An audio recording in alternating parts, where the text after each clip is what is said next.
Hey yo tout le monde! Ça y est, on y est enfin! C'est le meilleur moment de l'année, celui que je préfère. Je vais parler de mon classement, de ce que je considère être les meilleurs films d'horreur de l'année 2023. Je suis super excité de faire cette vidéo parce que l'année dernière, j'avais aussi réalisé un classement, un top 7 pour être exact, mais je l'avais fait sur mes stories Instagram, donc j'ai plus vraiment de traces et c'est dommage. Donc pour ceux qui sont curieux, je vous laisse le classement juste ici. Regardez, prenez le temps, mettez sur pause s'il le faut, je vous conseille vraiment d'aller les voir. Cette année, je fais un top 5, mais il y a quelques films où j'ai mis une petite mention spéciale, parce qu'ils sont particuliers et ils rentrent dans une certaine catégorie. Alors sans plus attendre, commençons ce classement avec la 5e position. En 5e place du classement, nous retrouvons le film The House, ou plutôt in English Skinamarink, de Kyle Edward Ball. Kevin et Kaylee se réveillent au milieu de la nuit pour découvrir que leur père a disparu et qu'ils sont seuls dans la maison. Lorsqu'ils découvrent que tout commence à doucement disparaître, ils entendent une voix inquiétante qui leur parle depuis les ténèbres et qui souhaite jouer avec eux. Ce film, c'est littéralement une expérience à vivre. D'ailleurs, si vous regardez sur les sites de critiques Halluciné ou Letterboxd, vous allez voir que les avis sont complètement différents et divergent dans tous les sens. Ce film, soit on l'aime, soit on le déteste, je pense qu'il y a difficilement un entre-deux. Alors si jamais vous recherchez un film avec de l'action, avec des choses concrètes, avec une histoire simple à suivre, je vous conseille de passer votre chemin parce que ce n'est pas du tout fait pour vous. On est plutôt sur un film d'ambiance avec des plans très particuliers où on va avoir des pans de mur, des portes, les enfants de dos, on ne voit presque jamais leur visage. Donc au final, dans ce film, j'ai presque envie de dire qu'on voit presque rien. Mais alors du coup, qu'est-ce qui rend le film intéressant et flippant? Pour moi, c'est vraiment le sound design, les couleurs, le grain d'image qui est utilisé dans ce film qui font le tout.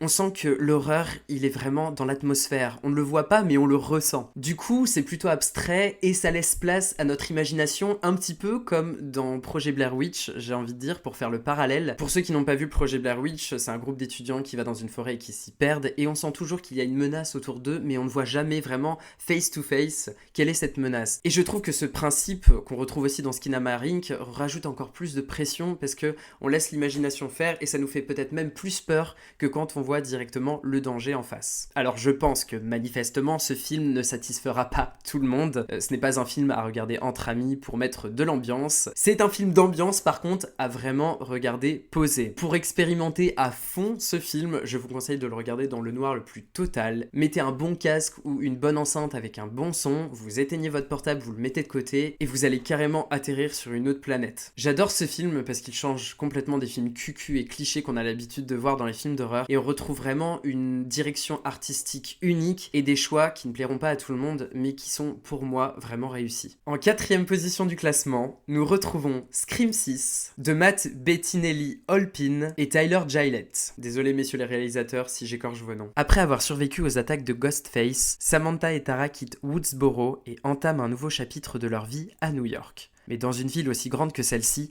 personne ne vous entend crier quand Ghostface réapparaît et tente de vous tuer. Alors laissez-moi vous raconter un petit peu l'histoire que j'ai avec la franchise de Scream. J'ai été initié en premier avec le film Scream 4 lorsqu'il est sorti. Oui, j'ai pas fait les films dans le bon ordre, peu importe. Et j'ai vraiment adoré Scream 4. Ce qui m'a ensuite donné envie de regarder les autos Scream. On va dire que le premier et le 4e restent vraiment ceux qui m'ont marqué dans la franchise, puisqu'après, en 2022, le Scream 5 est sorti et j'ai vraiment pas aimé celui-là. J'ai pas trouvé qu'ils avaient fait grand chose d'original avec. Donc quand j'ai appris que Scream 6 allait sortir, j'avais déjà pas beaucoup d'attentes sur le film. Eh bien laissez-moi vous dire que quand je suis allé au cinéma pour le voir, j'étais plus que surpris de voir que j'ai adoré ce film. En fait, je crois que j'en avais marre de voir la même formule encore et encore pour Scream parce que nous parlons de formule dans ce film étant donné qu'on essaye toujours de deviner l'identité du tueur et je crois que j'en avais un petit peu marre de cette façon qu'ils avaient de conscientiser un petit peu le film d'horreur et des codes horreur. Ça me saoulait un peu, j'en avais marre et je trouvais ça pas du tout intéressant. Et ce qui a fonctionné avec moi dans Scream 6, c'est qu'ils ont changé et repensé totalement la formule pour nous laisser un peu plus de surprise. Donc déjà, on laisse un peu tomber ces maisons pavillonnaires américaines qui qui sont dans presque tous les films des années 80, dans les franchises comme Scream, Halloween ou même Freddy les Griffes de la Nuit. Donc maintenant, fini le danger du tueur qui déboule du placard ou de dessous la gazinière. On se retrouve dans des lieux beaucoup plus peuplés. On a l'impression que tout peut se passer. Il y a tellement de monde qu'on ne voit pas grand chose et qu'on n'a pas forcément conscience du danger tout de suite. Aussi, ce que j'ai beaucoup aimé, il faut le dire, c'est qu'on a le retour d'un personnage qui était dans Scream 4 que j'ai beaucoup aimé. Le retour de Kirby. C'est juste dommage parce que je trouve qu'ils n'ont pas poussé le personnage à fond et ils n'ont pas fait une storyline intéressante autour de ce personnage et c'est vraiment dommage. Et bien sûr, je vais vous parler sans trop vous en parler pour ne pas vous spoiler bien sûr, mais du reveal de Ghostface qui m'a énormément surpris. Avant, j'avais toujours un peu le flair pour savoir qui se cachait sous le masque, mais alors là, j'étais complètement surpris et pendant le cinéma, je pense que j'ai énormément énervé les personnes qui étaient à côté de moi parce que je suis très démonstratif et j'arrêtais pas de lancer des oh, ah, mais c'est pas possible, mais non. J'étais vraiment à fond dedans, l'horreur était superbe. Je ne pense pas par contre que vous pouvez autant adorer Scream 6 si vous n'avez pas vu ceux d'avant. Je pense vraiment que ça vient personnellement d'un point où j'en avais marre de voir toujours la même chose et j'ai été surpris et j'ai vraiment passé un bon moment. En troisième position du classement, nous retrouvons Beau is Afraid d'Ari Aster. Beau est un être sensible qui suit une thérapie afin d'exorciser les démons de son passé. Alors qu'il doit rejoindre sa mère en avion pour lui rendre visite, rien ne se déroule comme prévu et il s'engage dans une épopée périlleuse pour la retrouver. Inutile de rappeler à quel point je suis fan du réalisateur Ari Aster. Hérédité et Midsommar restent pour moi des grands classiques du film d'horreur que je vénère. Et je vous avoue que quand j'ai appris qu'Ari Aster allait faire un film qui se basait sur un aspect un peu plus comédie horrifique, j'avais un peu peur. On va dire que le côté comédie et horreur pour moi est très difficile à associer et généralement quand on n'aime pas le côté humour, on aime difficilement l'horreur qui va avec ou ça gâche un peu les deux. Mais je suis fier de vous annoncer qu'avec ce film, Ari Aster s'inscrit toujours comme maître de l'horreur, selon moi. Déjà le type est pas bête, dans son casting, il a pris un acteur qui est incroyable, Joaquin Phoenix, que vous avez vu dans le Joker en 2018 et qui a laissé une forte impression avec ce personnage qu'il a incarné. You just wanted to make fun of me. Donc c'est un sans faute pour le choix du casting, parce que Joaquin Phoenix dans Beau is Afraid est vraiment superbe. Le mec soulève le film et vraiment il peut jouer n'importe quel rôle. S'ajoute à ça un horreur qui je trouve est ultra bon et original et encore différent de Midsommar et Hérédité. On est vraiment dans une ambiance anxiogène au plus haut point. Ce film se base littéralement sur la loi de Murphy, qui est une affirmation qui dit que tout ce qui doit mal se passer dans une journée se passera mal, sauf que là c'est poussé à des extrêmes comme vous ne pouvez même pas l'imaginer. On est dans un chaos total, les scènes sont complètement what the fuck et angoissantes à la fois parce que le personnage est angoissé lui-même et qu'il ne sait pas comment se calmer face à ces situations. On a une espèce de pointe d'humour noir dans ces situations d'horreur qui sont toujours over the top et dans des situations complètement incongrues. Je pense d'ailleurs à une scène qui a marqué potentiellement pas mal de monde. Si je vous dis juste papa, je pense que vous pourriez comprendre. Donc je comprends que certaines scènes puissent sortir un peu du film et vous vous dites « Waouh, mais qu'est-ce que je suis en train de voir ?» Voilà pour moi un petit peu le point faible du film et aussi je trouve qu'il est un petit peu long, 2h30 c'est vrai que c'est un peu long. Je pense que ça aurait pu être raccourci de 20 minutes sans vraiment pénaliser l'histoire. Mais bon, c'est pas parce que le film a des défauts que je ne vais pas l'aimer. Pour moi c'était vraiment un plaisir de le voir au cinéma et j'ai vraiment trop hâte de le revoir une deuxième fois. Ouh, on se rapproche dangereusement du top 2. Pour le coup, je vais vous parler de la deuxième position du classement, qui n'est autre que La Main, ou in English Talk to Me, des frères Philippou. Lorsqu'un groupe d'amis découvre comment conjurer les esprits à l'aide d'une mystérieuse main embaumée, ils deviennent accros à ce nouveau jeu. Une seule règle à respecter, ils ne doivent pas tenir la main plus de 90 secondes ou les esprits pourraient bien ne pas les quitter. Alors, ce film est un autre film que j'ai eu la chance d'expérimenter au cinéma et c'était traumatisant. Attention, trigger warning, il y a des scènes d'automutilation et des scènes assez violentes et gore à regarder. Il y avait des moments où j'étais obligé même de détourner la tête et de ne pas regarder l'écran parce que j'étais vraiment pas à l'aise avec ce qui m'était montré. Ce qui fait le charme de ce film, je pense que c'est le concept qui est original et jamais vu. Des jeunes qui doivent toucher une main embaumée pour pouvoir entrer en contact avec des esprits, c'est assez recherché et assez troublant. L'idée est vraiment superbe et je pense que c'est pour ça qu'ils peuvent en faire une source infinie d'horreur. D'ailleurs, je ne sais pas si vous êtes au au courant, mais La Main 2 est déjà programmée, il me semble, pour l'année prochaine.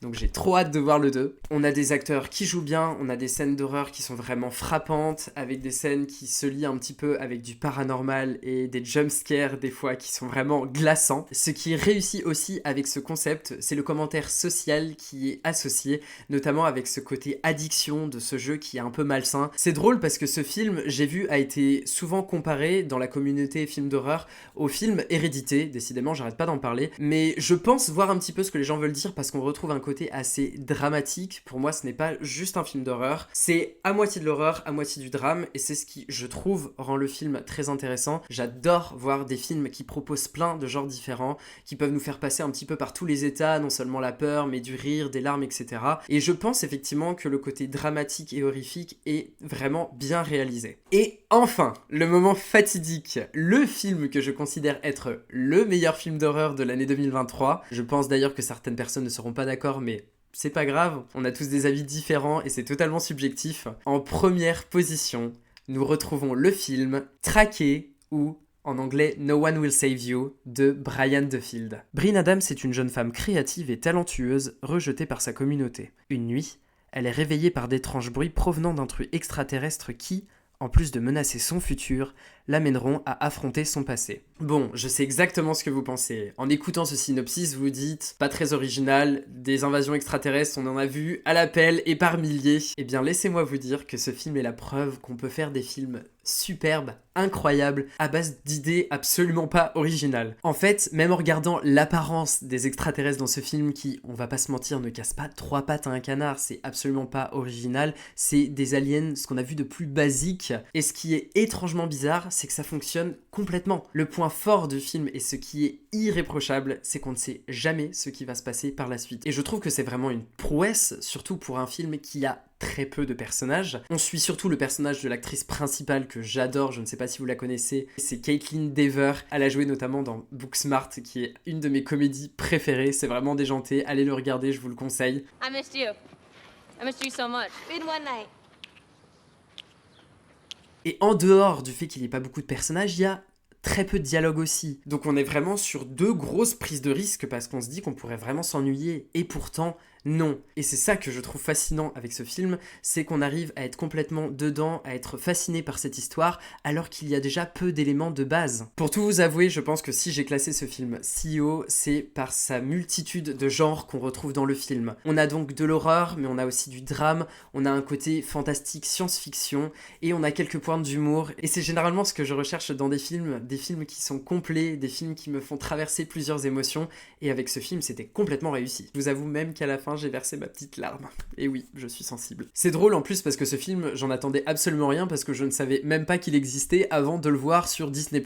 Et au final, je suis tellement heureux de l'avoir vu parce que c'est pour moi le meilleur film de l'année 2023. Et voilà pour ce qui est de mon top 5. Mais ce n'est pas fini puisque comme je vous avais dit en début de vidéo, il y a 2 films qui se sont glissés dans les mentions spéciales et qui auraient pu très bien faire partie du classement. Ces films, ce sont Evil Dead Rise et Saw 10. J'ai tout simplement décidé de ne pas les intégrer au classement puisqu'ils font partie d'une franchise et je n'étais pas surpris par ce que j'ai vu. Parce que je savais à quoi m'attendre en allant les voir, j'ai trouvé même que c'était encore mieux et j'ai passé un excellent moment au cinéma. J'ai juste pas grand chose à dire sur ces films, pas grand chose à raconter, mais ça m'a pas empêché de passer un très bon moment quand je les ai vus au cinéma. Et voilà, c'est la fin de la vidéo, c'était la dernière vidéo de l'année 2023. Faites-vous aussi dans les commentaires votre classement top 5, top 3, top 1 des films d'horreur 2023 que vous avez préférés. Ça fait toujours plaisir de lire vos commentaires. C'était vraiment un plaisir de faire cette vidéo avec vous aujourd'hui. Et je vous dis bye!